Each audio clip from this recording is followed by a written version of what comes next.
سودی بینکاری سے نجات پانے کی خواہش اتنی ہی پرانی ہے جتنا کہ خود بینکاری نظام، اور اس سلسلہ میں مختلف ادوار میں حکومتی اور غیر حکومتی سطح پر مختلف تجاویز بھی مرتب کی جاتی رہی ہیں، لیکن کسی طرف سے کوئی ٹھوس اور قابل عمل منصوبہ پیش نہیں ہو سکا تھا۔ اندرونی حالات: جب موجودہ حکومت نے بینکاری نظام کو غیر سودی بنیادوں پر مرتب کرنے کے عزم کا اظہار کیا تو اس کے ساتھ پرخلوص تعاون اور ہر درد مند مسلمان کا دینی اور ملی فریضہ تھا۔ چنانچہ وفاقی وزارت مال نے جب پروفیسر ڈاکٹر محمد طاہر القادری سے اس سلسلہ میں رہنمائی اور تعاون کی درخواست کی تو انہوں نے بخوشی اسے قبول کر لیا۔ اوائل 85 میں وفاقی سیکرٹری وزارت مال، ان کے معاونین اور بینکنگ کونسل کے اعلیٰ افسران نے لاہور میں پروفیسر صاحب کے دفتر میں ان کے ساتھ طویل اجلاس کیے، جن میں موجودہ بینکاری نظام کا تفصیلی جائزہ لیا گیا۔ تفصیلی غور و خوض کے بعد یہ طے پایا کہ بلا سود بینکاری کی منزل تک پہنچنے کے لیے ہمیں ایک ارتقائی عمل سے گزرنا ہوگا۔ تاہم پروفیسر صاحب نے محنت شاقہ کے بعد عبوری دور کے لیے اس نظام کو سود کی لعنت سے پاک کرنے کے لیے ایک متبادل نظام تجویز کر دیا۔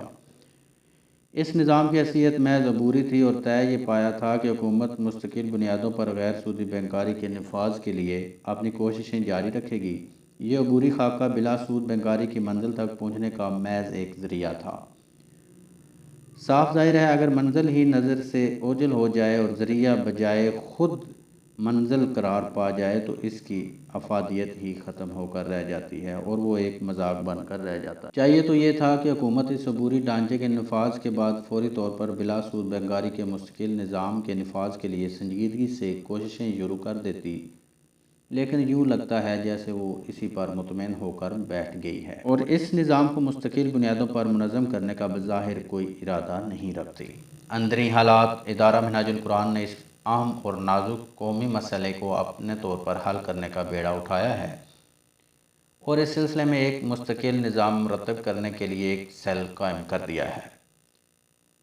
جو اس نازک مسئلے پر اپنی تحقیقی اور تخلیقی کاوشوں کا آغاز کر رہا ہے۔ تاہم یہ مسئلہ اتنا آسان بھی نہیں کہ چند روز میں کاوشوں کا ماحصل منظر عام پر آ سکے۔ جو ہی ادارے کی تحقیقی کاوشوں کا ثمرہ سامنے آئے گا، اسے عملی نفاذ کے لیے حکومت کو پیش کر دیا جائے گا۔ ربا شریعت اسلامیہ میں مطلقاً حرام ہے۔ قرآن مجید اور سنت نبوی صلی اللہ علیہ وسلم میں جس قدر شدت کے ساتھ اس کی حرمت کا ذکر آیا ہے، اس کی روشنی میں ربا کی کوئی صورت بھی حلال تصور نہیں کی جا سکتی۔ ہمارے ملک میں اسلامی نظام معیشت کے عدم نفاذ کی وجہ سے بینکنگ کا نظام بھی سودی بنیادوں پر چلتا رہا ہے۔ اب بفضل تعالی ہم نے سودی بینکاری کو بلا سود بینکاری سے بدلنے کا فیصلہ کیا ہے۔ اس سلسلے میں ہمیں 3 امور بطور خاص پیش نظر رکھنے ہوں گے۔ اولاً بینکاری کے سارے نظام کو مکمل طور پر سود سے اس طرح پاک کرنا ہوگا کہ تمام ذرائع تمویل اور مختلف کھاتے اور سکیمیں من کل وجہ بلا سود بنیادوں پر چلائے جائیں اور بالواسطہ یا بلا واسطہ ربا کا کوئی عنصر کسی لین دین میں باقی نہ رہے۔ ثانیاً سود کے خاتمے کے لیے ہمیں غیر سودی بنیادوں پر احکام شریعت کی روشنی میں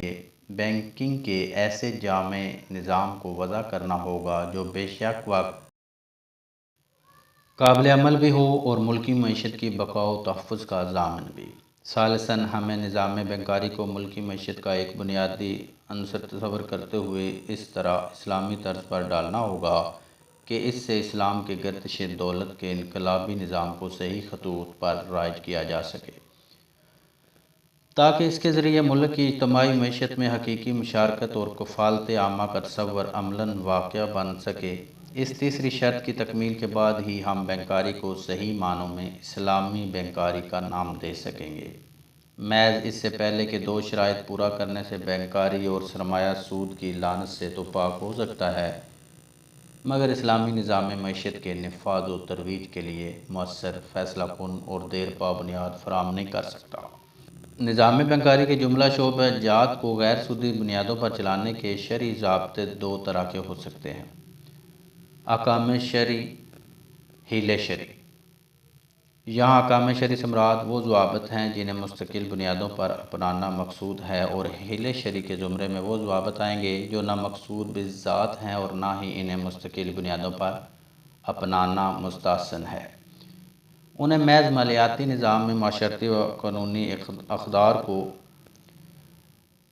محض مالیاتی نظام میں معاشرتی و قانونی اقدار کاروباری اخلاق اور حساب و کتاب میں امانت و دیانت کے فقدان کے باعث احتیاطی تدابیر اور تمسکات کے طور پر اس وقت تک اپنایا نہ جا سکے گا جب تک کاروباری اور تجارتی معاملات میں امانت و دیانت اور قانون و شریعت کی